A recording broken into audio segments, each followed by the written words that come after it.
Principal Matters Podcast, episode 178.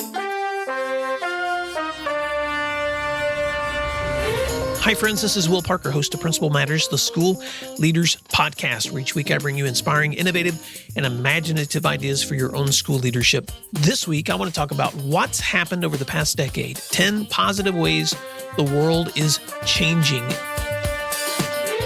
If you'd like other free resources like this one, you can check out all my posts at my website at williamdparker.com.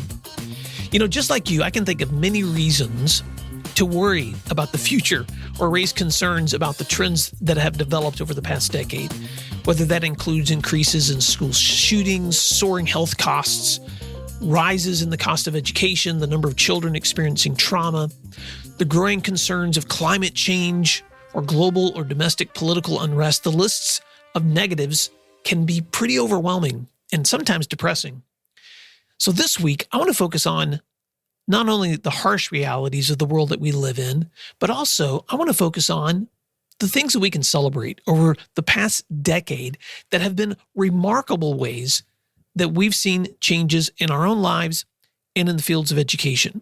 So I'm just going to dive right in. 10 things that we can celebrate that are new possibilities for ourselves and for our students. Number one, technology has connected more of the world. Although Facebook began as a clunky social media website for Harvard students in 2004, and the first iPhone was introduced to the world in 2007, these technologies have only exponentially grown during the past decade. And yes, they come with their dangers, but Pew Research estimates that 5 billion people around the world now have access to a cell phone. And with the world's population estimated at 7.7 billion, consider the implications of 65% of the world being connected through technology. Never before have more people had the opportunity to interact, to discover, and to influence others with such speed and accessibility. Number two, access to information has increased the learning potential of everyone. Just as the printing press revolutionized the modern world during the 15th century, we have opened new territories of learning with access to information these past 10 years. Khan Academy, which began in 2008, for instance, has now become a staple for young people around the world who need immediate examples of lessons in most major subject areas for school. In addition, self-starters use YouTube to access lessons or tutorials for everything from repairing plumbing to installing camera systems. Since its start in 2005, YouTube's first video to ever hit 1 billion downloads only happened in 2011. So during this past decade, we've seen exponential growth of people learning through video content. And this has been a game changer for education as schools have introduced blended learning options, one-to-one devices, more virtual options for students. In many ways, this kind of technology has flipped the roles of educators from being experts in conveying information to facilitating and guiding students in how they interpret it. Number three, innovation has changed the way that we work and the job market in general. According to Alice Murray from Jobio.com, new jobs during the past 10 years now include the following: app developers, Uber drivers, social media managers, user experience designers, Airbnb hosts, drone operators, data scientists, genetic counselors, and anything involving cryptocurrency. For many people, this past decade has made it easier to work remotely or to find jobs that match specific skills. In addition, this flexibility has forced some companies to recognize the importance of improving job culture in order to retain workers. As for future jobs, it's important to remember that many of those titles don't even exist yet. So a focus on problem solving, critical thinking skills, and people skills are just as important as ever. Number four, advances in medicine are saving lives. Improvements in medicine and health outcomes have meant a reduction in smoke-related diseases, fewer people dying of HIV, better treatments for cancer, and more precise solutions for injuries, including reconstructive surgeries and bionic limbs. Although we still have a long way to go to prevent diseases, modern medicine continues to improve possibilities for our collective futures. And even with the ever-growing costs of healthcare, it is important to recognize that longevity and quality of life have continued high in this modern world, where the average lifespan of a U.S. citizen is now around 78 years old. Number five, food production is at an all-time high. Yes, world hunger is still a problem, but it is also noteworthy that according to the Food and Agriculture Organization of the United Nations, projections for wheat and corn productions are heading toward an all-time high in 2019. Global climate changes and population growth still continue to create challenges in feeding many regions of the world, but the problem does not appear to be supply as much as it does prioritizing access and delivery to countries in need. Food insecurity, yes, is a real problem for many people, but the ability to produce food for a growing world is so encouraging. Number 6, ease in navigating travel has opened the world to cross-cultural pollination.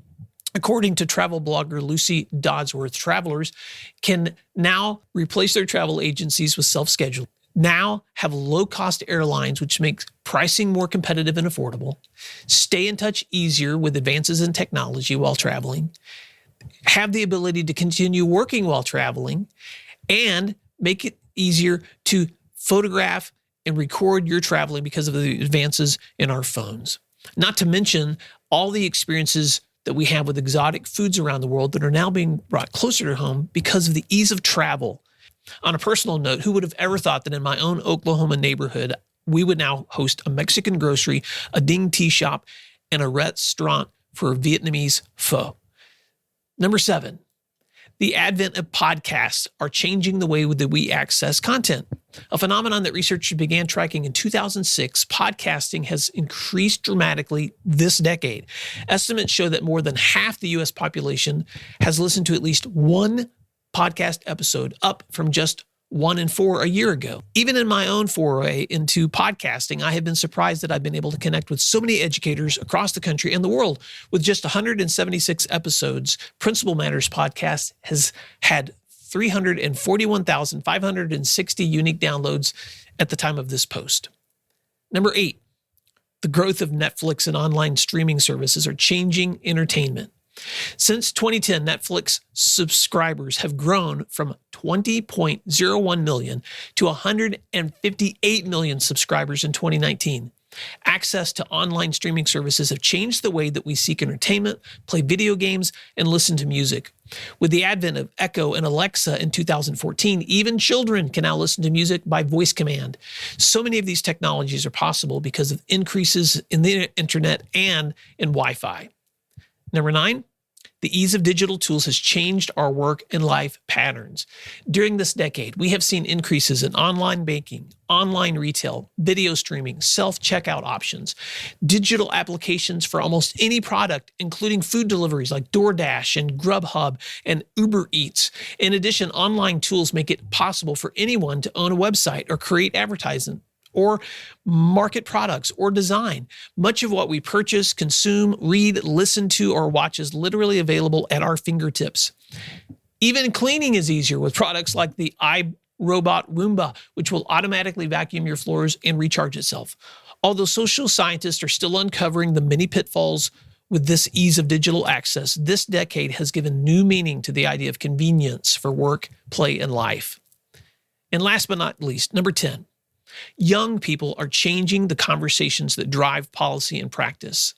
Malala Yousafzai promoted education for girls during the Taliban attacks on her village and was 17 years old when she became the 2014 Nobel Peace Prize winner.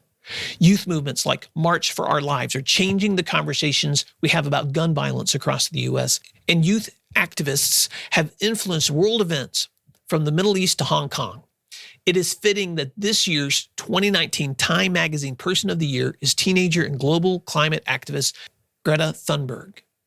Although our youth may live in a world that is more stressed, more anxious, more complicated than ever, we should be able to celebrate the ways many of them are shaping their futures with optimism and creativity. So there you go. 10 reasons to be excited about the end of this decade because of things like 1, technology connecting our world, 2, access to information increasing our learning potential, 3, innovation changing the way we work, 4, advances in medicine saving lives, 5, food production being at an all-time high, 6, ease in navigating travel, opening the world to cross-cultural pollination, 7, the advent of podcasts, 8, the growth of Netflix and streaming services, 9, the ease of digital tools for our work and life patterns, and 10, the power of young people changing our conversations. So let's wrap this up. It's easy to see why change has become a common part of the modern experience. And at the same time, how do we as school leaders lead our communities during these changing times? Well, one of my favorite leadership authors, Dr. Tim Elmore, says that we must stay committed to the timeless truths that always apply to life while also adapting to the timely ways others learn and grow. Instead of being overwhelmed by the fast-paced world that we live in, let's celebrate the positives and focus on ways that we can harness these tools to better prepare our students for the next decade. So now it's your turn. As you think about the decade ahead, what ways have the developments of these past 10 years improved or enhanced your abilities and service as a school leader? And how can you prepare your students for opportunities that may not yet exist? I believe it starts with optimism, celebrating the powerful things that have happened and using them, leveraging them for better things ahead. Well, I hope that's helpful in this short snapshot of this past decade as we wrap up this year and as I gave you this holiday edition of Principal Matters podcast. Thanks for doing what matters. Hope you enjoy your Christmas vacation, and we'll talk to you soon. If you'd like other free resources like this one, you can check out all my posts at williamdparker.com.